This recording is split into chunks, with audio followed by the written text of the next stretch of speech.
कि बुढ़ावा के मन बढ़ल कल जुग जवाना में आके सकरवई थाना में ना। कहाँ चले गए सुशील भैया? आप जल्दी से आजिए बेंचो पे, अड़ाइए तब तक कहना है ये हमारा राहों ने कोनो कसूर आतयो मारलक करिया ससुर कि बुढ़ावा के मन बढ़ल ई बुढ़ावा के मन बढ़ल ई कल जुग जवाना में के सकरवई थाना में बुढ़ावा के मन बढ़ल ई कल जुग जवाना में के सकरवई थाना में।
कहती है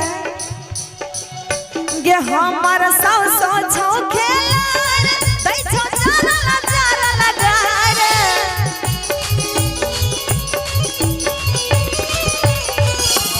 हमारा